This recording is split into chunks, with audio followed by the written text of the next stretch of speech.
This is the TRU Leader Podcast. Today we talk about leadership and stress.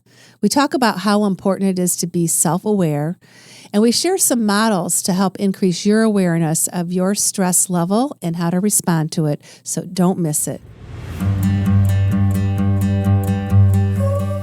Welcome to the TRU Leader Podcast. I'm Dr. Tracy Christofferson. And I'm Michelle Tracy.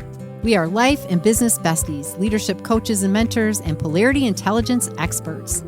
We're the authors of Polarity Intelligence, The Missing Logic in Leadership, and co-founders of Missing Logic. We are here to help high-achieving leaders break through leadership norms that cause them suffering at work and home. If you're looking to elevate your leadership, increasing your productivity, effectiveness, and impact, and manage your health and well-being, spend quality time with those you love, and live your best life, then you are in the right place. Our goal in this podcast is to equip you with new ways of thinking and practical and tactical strategies for succeeding at work and thriving in life. Think of this podcast as your weekly dose of personal and professional development so you can reach your full leadership potential, create a life you love, and be what we are calling a thriving, resilient, and unstoppable or true leader. If you are ready to learn and laugh a little, let's get started.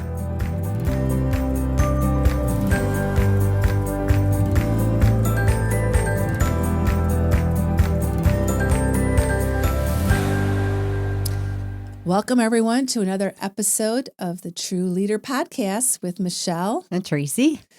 And we're back in the studio. Going to give you an awesome solo episode today. Yeah, just the two of us. Just the two of us. Chatting it up, talking about the things, all the important things. Yep.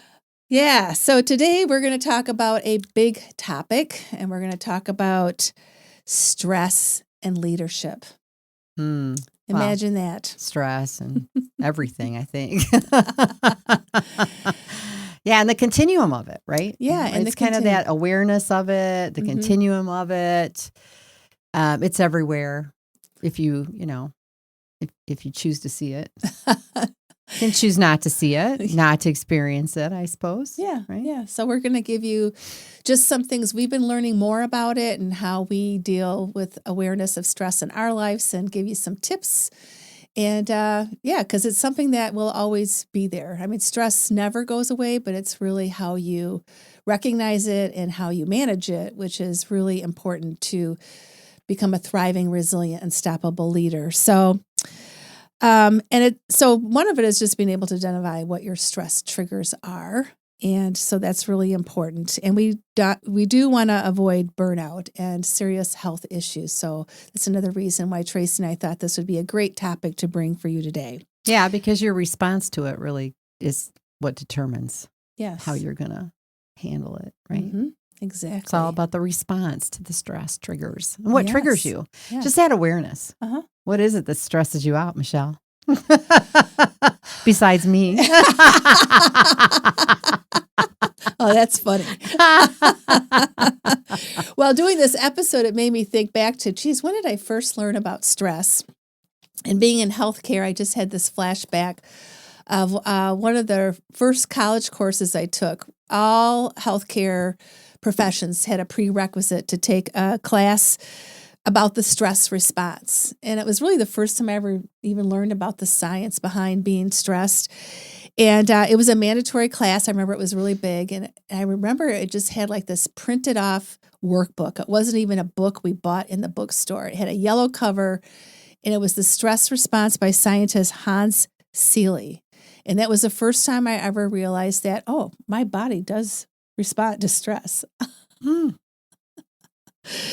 And so in learning about that, we learned about, for the first time, the stress response. And that is the general adaptation syndrome, which is a theory that describes the body's nonspecific response to stress over time. And we're going to talk a little bit more about that in a minute. But the other thing I wanted to share in reflecting back was, I didn't really realize how impactful our body did respond to stress was until I was about a junior in college, when all of a sudden I needed eyeglasses. One day I just couldn't see at the library. Can you believe that? Wow. Just one day?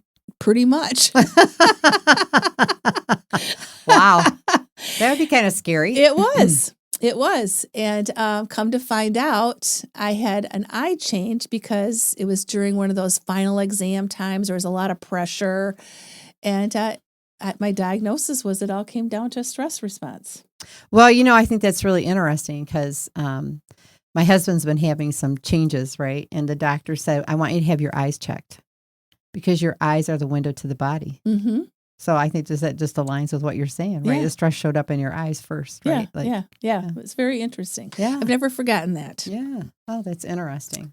Well, there are stressors that we recognize. Like, we can probably list a number of them, of things that would stress us out, and our body recognizes that, responds to it, goes into that fight, flight, or freeze kind of thing. But there's another kind of stress we're going to talk about today, and we've talked about this in the past in other episodes. But there is a stress, and this was identified by Rob Cross and Karen Dillon, and they did a study, and they studied high achievers, which we can relate to, right? And I think most of our listeners can too. Mm-hmm. And what they uncovered is that there is this other kind of invisible but relentless stress that we experience that is not recognized by our bodies and therefore bypasses our physiological response, natural physiological response to protect ourselves. And because it is kind of a silent, unrecognized, it builds up over time and has a significant negative impact on us. So we can almost end up with the same kind of negative results if we don't leverage and manage our stress when these stressors come about, right? So they're triggered by people. So that's why I asked Michelle, besides me, who else stresses you out? Because most of the time, these microstressors are caused by people in our personal lives or professional lives. And it's about, things that they are demanding or requesting from us, or just behaviors that kind of, feed this underlying unrecognized stress. So because the body doesn't recognize it and fight against it, it just accumulates and accumulates and accumulates. And they're called microstressors. And it's really fascinating. It really is. It is. And I think that's a newer science too. Like, microstressors wasn't in the literatures when I went to college. It's new. So I think it's important for people to be aware of them. I think only in the last few years, right? Yeah. And so I think it is important. Now, some examples of that. Now, this is something we've dealt with, and maybe many of our listeners have too, if you're kind of in that sandwich generation, right? When you have aging parents. Now, a stressor is having an aging parent that can no longer take care of themselves, and then you've got to rearrange your life to manage that, right? And that's a stressor. I mean, we've both been through that. Yes. Now, a microstressor on that is the moment when you're trying to work with your siblings, right? To even just schedule a call to have a conversation about how we're going to manage this. And just that you've got people living in different time zones, different areas, not everybody's close by, right? And you're trying to manage schedules to have a call. Yeah. That's just an example of a microstressor. Right. Doesn't seem big, probably isn't at the time, but it's a layer of stress that is working on you that your body probably doesn't recognize, doesn't go into fight, flight, or freeze around it, but it's happening. And it's one and probably a number of others, right, that come up. So that's the microstress. Another one is when you have a toxic boss. And there's been a lot around toxic work environments. So if you have a toxic boss that just really kind of, that toxicity permeates the whole office, right, or the whole work environment, that would be a stressor. The microstressor is the moment you have a well-intentioned boss that changes up your priority at the last minute, right, says, whoop. Nope, we're going this way instead of that way, right? And again, it's a microstressor, right? It's something that was unexpected. Somebody put this on you, and now you've got this little microstress, right, working. So those are just a couple of examples of what microstressors are.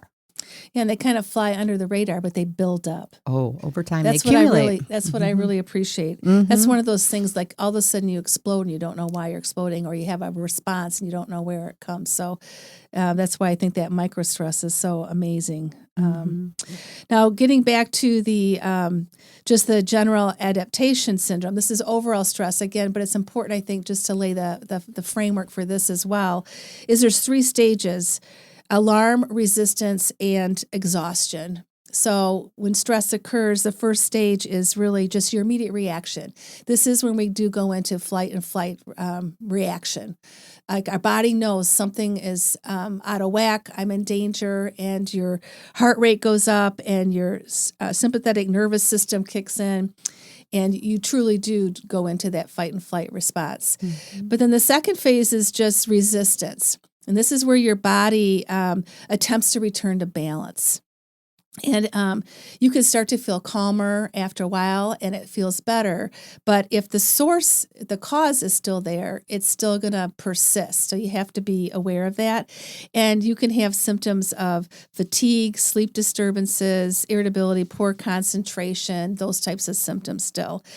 And then if the source exists is when we move into just plain exhaustion. And this is your body really just gets tired of combating stress over an extended period of time. And you can go into chronic stress symptoms at that point in time, which is, immune system diseases, things like that. Now, so stress. That's where your body starts to really show it, right? Oh, yeah. You might not think you're having, or you might think you have it managed, but you don't. Right. That's right. The wear and tear has its effect on your body and comes out in a number of different ways. Well, the body keeps a score. Yes, that's right. Right? Isn't that a book? That's a book. That's a great book. Your body keeps a score. It's a long book, I'll tell you that much. And that's a whole other thing we could talk about someday. But, stress is a major issue in our country, in every country really, but in our country specifically, because it impacts workers, and it certainly impacts a lot of people that find themselves in traumatic situations, such as veterans and other people. So in 1989, the Congress actually mandated the development of the National Center for PTSD, post-traumatic stress disorder. And this center is really designed to learn more about it, and it's a consortium of 7 academic centers of excellence, providing research, education, consultation in the field of traumatic stress. So we can continue to learn about the long-term effects of stress on everybody, primarily, everybody, but workers and leaders we're talking about specifically today. Yeah. And one of the things I think in working with leaders that we've uncovered leads or adds to stress are leadership norms. Now, leadership norms, right, are those kind of unconscious beliefs or expectations of behavior that are held by a group. And in this case, it's leaders.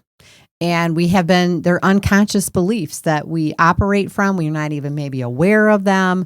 And this can, add to the stress that you experience as a leader. So because when we have these unconscious beliefs, expectations or behaviors, right, that we're operating from this, based on this group of, what leaders are supposed to be or how they're supposed to operate. And that's kind of an underlying foundation for us. Then we create meaning from that. We tell stories. It's the lens that we're looking through. It's how we filter everything that's happening to us. So then we can create and tell ourselves some stories or make meaning out of things that aren't actually true, right? And that influences how we behave. So a few examples of leadership norms in this case might be, right, I have to have all the answers. I'm the leader, right? Mm-hmm. The leader knows. Yep. The leader has the knowledge, right? Or the buck stops here, so I'm responsible for everything. In other words, never let them see you sweat would be another one. And never turn down an opportunity, so you can't say no. So what can happen is, if you have this belief that, never let them see you sweat, right, then that's going to influence your behavior, because in times of uncertainty, you're going to hide. You're not going to reach out for support. You're not going to ask for assistance. You're going to kind of hide that because you don't want to be seen. The belief would be, right, if I let them see me sweat, then it's a sign that I'm not a good leader or I'm not as good as everybody else, right? Another one, right, might be if you never turn down an opportunity means I can't say no, then you're going to just keep taking on opportunities. Everything that comes to you, you're going to say yes to, and then pretty soon you're overwhelmed, you're burned out because you have this underlying belief that you can't say no as a leader, right? So that creates additional stress. All these things kind of build up and can create stress. So, one of our missions is to bust through these norms and to create some new norms. But that's what we're all about. We are. And so we're really in tune to this, and we're learning a lot. And recently, Tracy and I were speakers at a conference, and we were introduced to another way to look at stress and help us realize how it impacts us as leaders, and that is through a stress continuum model. And we're going to put the reference for the stress continuum model in our show notes.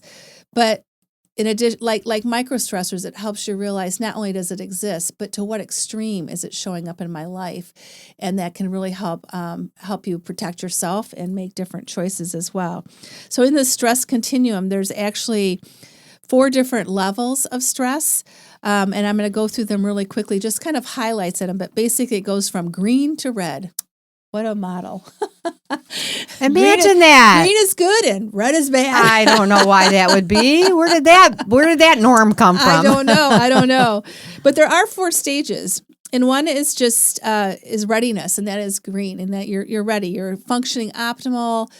You're experiencing well-being, and so that's really good. And your features are you're at your best, right? You're well trained. You're physically fit, you're calm and steady, you're having fun. We all want to be in the green zone. This is where I'm there every day, aren't you? Yeah, every day. That's right, every day.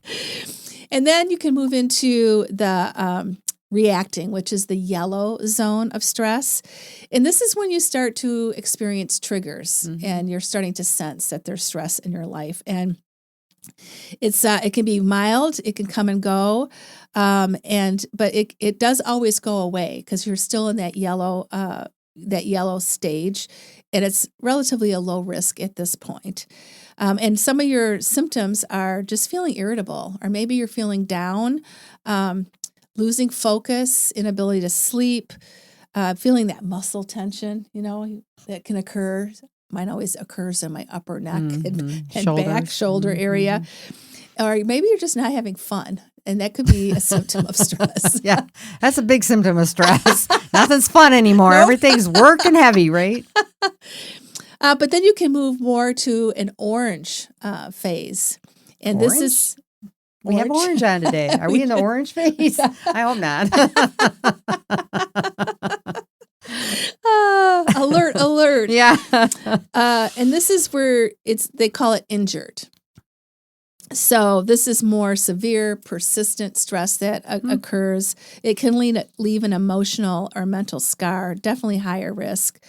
And the symptoms and the features are much more extreme.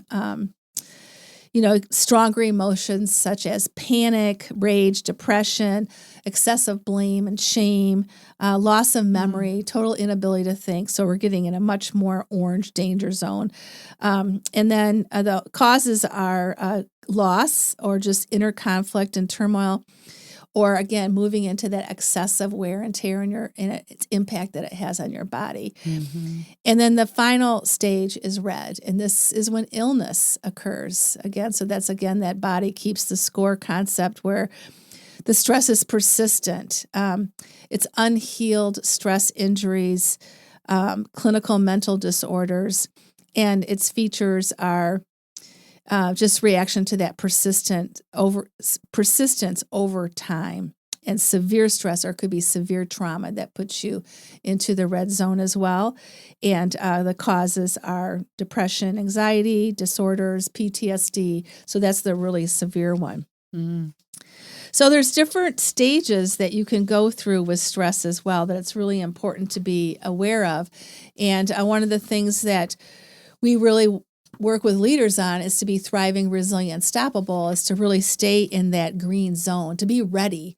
And to be ready, you really have to, pay attention to yourself and make sure that you're living up to your optimal well-being as a true leader. Yeah. Well, and it's that, what are my triggers and how am I responding to those triggers, right? And how persistent are they? Well, then we've got the microstressors too, right? Which are the they kind of fly under the radar, the unrecognized microstressors. And there's 14 different sources they've uncovered of microstressors, but 3 primary categories. So I'll just talk up high level about this. We did do an episode on this. It was episode 214. And the book, The Microstress Effect is really a great book, great resource around this as well. So we'll put links to that stuff in the show notes as well. But just a little bit here about the microstressor. So the first one is the microstressor that drains your capacity to get things done. Oh. Oh my, right? So this is where we start to feel like we're failing at work or failing in our personal lives. So that's the first category. So it is about our ability to get things done. And these might be like uncertainty about other people's reliability. Like if you're trying to rely on somebody and you're uncertain that they're going to be there for you. Struggles and increases in your responsibilities at work or home. Those are a couple of examples of that. The second microstress is one that depletes your emotional reserve. So this starts to be kind of like impacting your internal right? Your state of peace, your fortitude, your resilience. These are starting to drain. It's like somebody pulled the plug in the bathtub, right? And everything's just draining out. It impacts your ability to focus, prioritize, manage conflict. So an example of this could be confrontational conversations that you have. People who spread stress, so being around other people that are stressed and tense can kind of also drain on your reserves because you're trying to manage being with them. And again, you might not recognize this as stress and your body may not respond to that, right? Because this is a microstressor. The third one is what challenges your identity. So here, these are microstressors that are starting to impact the way you're feeling. You're not feeling like you're the person that you want to be. It can impact your motivation, your sense of purpose. And so some examples of that are any kind of attacks on your self-confidence, your worth, or your control, maybe draining or otherwise negative interactions with your family and friends. And I don't know anybody who's having those these days. But those are some examples, right? There's just a lot of 14 different characteristics of that and ways that you can experience that. So it's really, there's numerous sources of it. And again, I think it's that awareness to be aware when these things are happening and how they're building up for you. I wonder if we should have microstress accountability partners.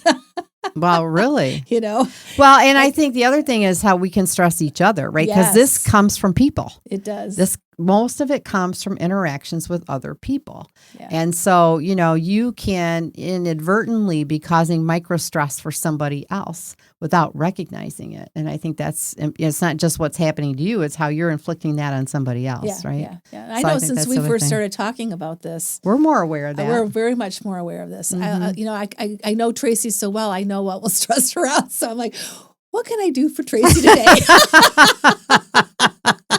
Let me not pile on here, right? Let's not pile on. Well, and then I think the other thing around this too is, of course, we're going to talk about the polarities, right? Yes. So stress can show up as tension as well, right? And what do polarities represent? Tension between two competing or conflicting values, or what appear to be conflicting values that really have an interdependent relationship. And so when you can understand that the tension you're experiencing is actually a polarity and that there's a way to leverage that tension to get where you want to go, right? That right there can reduce your stress because you're not fighting against something or you're not hanging on to a perspective. You're being more open. You're leveraging that tension, right? And so there's a few of these that we think combined can have a significant impact on how you can better manage stress that shows up, or these tensions. Right. And one of them is caring for self and caring for others. This is a classic polarity all of us need to manage for ourselves all the time. But when it comes to stress, it's really being able to be self-aware of what your stress triggers are. What are your early warning signs when you are becoming stressed? And that will then determine your priority action steps. Both maybe you're not taking care of yourself enough. Maybe you have to change your strategy in what you're doing for your self-care. And then also looking at what you're doing to care for others at the same time. And this really, what can I do to ultimately stay in that green zone where I am thriving, where I'm achieving the greater purpose of managing this polarity of well-being. So it's really, it helps you to be in your ultimate functioning, adaptive growth and wellness state. Yeah. that Well, polarity. I think if you think about it, that just makes total sense. it If you're does. not caring for yourself, Right. if you don't have that sense of peace, if you don't have that sense of well-being, it's not going to take much to tip you over. Yeah, exactly. Right. Or to ignite that stress response. Right. Mm-hmm. So that makes total sense. The other is the professional life and personal life. Now, this is a tension that's always there. Most leaders feel this extensively. And it's because these are two highly held values that we have that appear to be in conflict with each other. And when you experience conflict, right, between these two things that matter most to you, then you're going to, it's going to raise up that stress level, Yes. right? It's more tension. And so creating a dynamic balance between these two, which only means you're flexible. You Right. have enough flexibility to recognize where your attention needs to be and still gain and maintain positive aspects in both of these areas of your life, right? So really it is about leveraging this in a way that helps you to get the positive benefits of both. It reduces that stress because you know what you have to do, right? You understand that this isn't about an either or, that it's a false choice to choose Right. one and not the other, that you can't swing from one extreme to the other. That's when you feel the stress, is when you're swinging back and forth. And the third polarity that really helps with stress management is activity and rest. So this is really important to help your body stay healthy and handle any stressors that life throws at you if you're paying attention to how well you are leveraging activity and rest. And this really helps prevent the stress injury that can happen from the wear and tear on your body. And make sure that you have adequate time for rest and recovery, so that you can stay in that optimal state at all times. And we see leaders over-focus on, a lot of activity and a lot of doing, but they really don't take the time out to rest, and that can impact your ability to handle stress, definitely. Well, you think about it, leadership is a marathon. It's not a constant sprint, and so you have to treat it like a marathon runner does, right? You have to train and rest and train, and it's that constant back and forth of, right, being on the go, but also taking the time to rejuvenate, and that's really what helps you to persevere through the marathon, right, that you're on. So really, essentially, all three of these are kind of like, you'll get the domino effect. One impacts the other because you're taking actions that are strengthening all these different aspects, and they're going to build. It's going to build. And, you'll end up with a higher level of, right, readiness and resilience to address any stress that comes your way.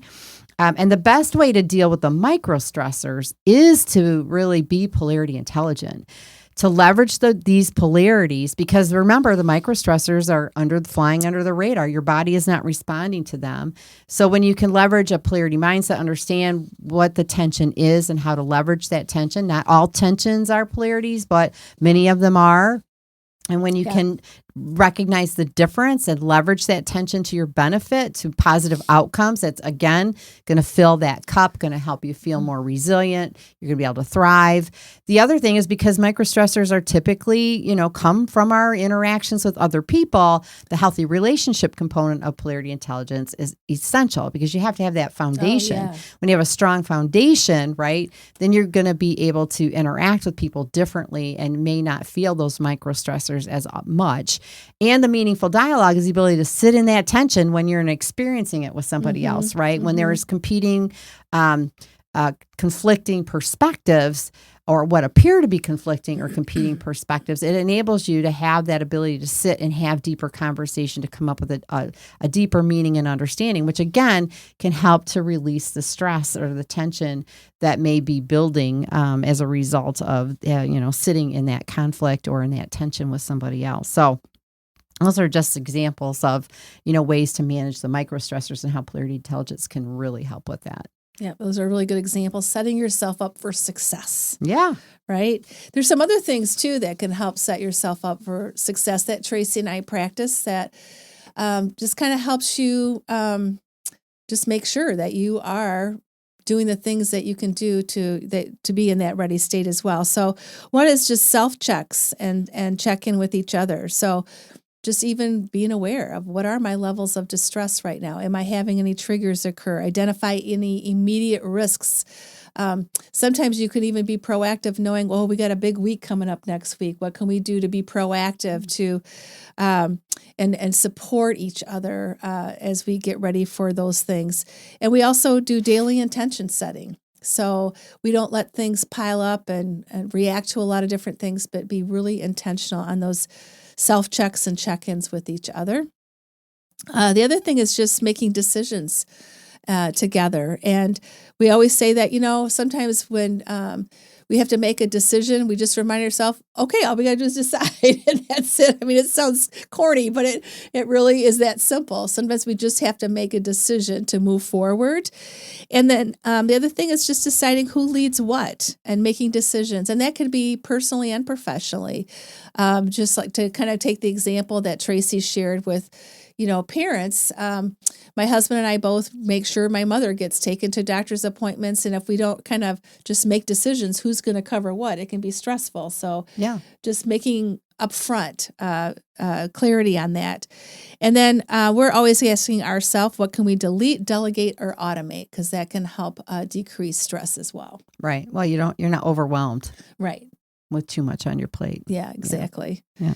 And then just taking baby steps towards goals too. So feeling like you don't have to get it all done at once, which can be overwhelming, but chunking things down and just taking a little bit at a time to achieve your goal can drastically reduce stress. In fact, when you do feel overwhelmed and stressed, you can just take a look at what's on your plate and just prioritize and block time in your calendar to get things done in that baby step fashion. And then ask for help. It's really hard sometimes for leaders to ask for help, so we have to remind ourselves of that. And it's okay to ask for help. Tracy and I, we always say, hey, if you need help, ask. We remind our team of that. And it could be family members too. If you need help, ask people to give you a hand. Yeah. Well, it's not a sign of, weakness. Right. And sometimes I think we have some it's going to checking what are the norms I'm operating from? What are the beliefs I'm operating from? Because sometimes those are the things that are creating the stress for you. It's not the situation. It's how you're interpreting it, the meaning you're making of it, right? If I ask for help, then I'm not as good as the other guy because he didn't ask for help, or I'm always asking for help. Am I not good enough? Again, those are those microstressors impacting your identity, impacting a lot of different things. So again, just kind of getting back to checking your beliefs about, is this really true or am I making this up, right? Am I making this more than it really is? Because sometimes we do. Right. Exactly. The other thing is just covering for each other as needed, because we all need a break. And one of the things that Tracy and I feel strongly about is our vacations are non-negotiable. So when we do go on vacation, it pretty much would take a big act to call each other. And we recently sailed through our summer vacations and did really well this year. And also supporting each other through different life events. So, one of the things I really did is supported Tracy through her dissertation, which was a little traumatic stress at times. Oh, that's PTSD for sure. And then I also personally have had a couple of deaths in the family, and Tracy's been there to support me as well. So whenever we can recognize people are going through major stressors, just covering for each other and what can I do for you right now, and making that a priority. And then also practicing mindfulness, connecting with our higher self every day, that morning routine, which we frequently talk about in our podcast. That's so important for leaders so that you can really stay connected and create a work environment that is really healthy and fun to work in. Well, you got to anchor yourself. Yes. Really, it's about maintaining that centeredness for yourself, that peacefulness, finding that place. Because, if you're just out there on a hamster wheel constantly, right, that's how you get exhausted. So you've got to have those ways to kind of anchor yourself in the things that matter to you most. And sometimes, that can take 5 minutes, go out, put your feet in the grass, get grounded to the earth, right? Like whatever it is for you, doesn't have to be big, but it is important to do that every day in whatever way works for you. Mm-hmm. And then also another way to really help with stress is just staying connected with our clients, or it could be with whatever your work environment is. Maybe it's with your team, but we have to stay connected with the people that you're serving in some way. Also really helps relieve stress. So we work with TRU Leaders, and we have a community of leaders that we work with. So that really fills our cup with joy, too, to stay really connected with them as well. And then the last thing that we do to help alleviate stress is do after-action reviews for major events that we do. Even our podcast, we do after-action reviews so that you're constantly learning and improving, and you're not repeating mistakes, you're not repeating things that didn't go well, but you're always on the path of improvement. So that can make a big difference, too. Well, yeah, and that really aligns with, our motto is 70% is perfect. Yeah. So, you don't have to work something to perfection. You just continue to learn and grow and tweak and evolve it over time.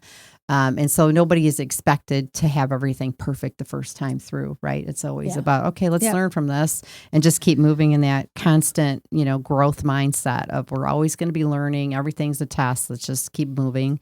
And then I think too, and we've mentioned this before, is just how we impact other people and how we may be inflicting microstressors on others. So again, that foundation of healthy relationships, the ability to be a meaningful conversation with each other. So people know on our team, they can bring whatever they need to bring. Let's talk about things.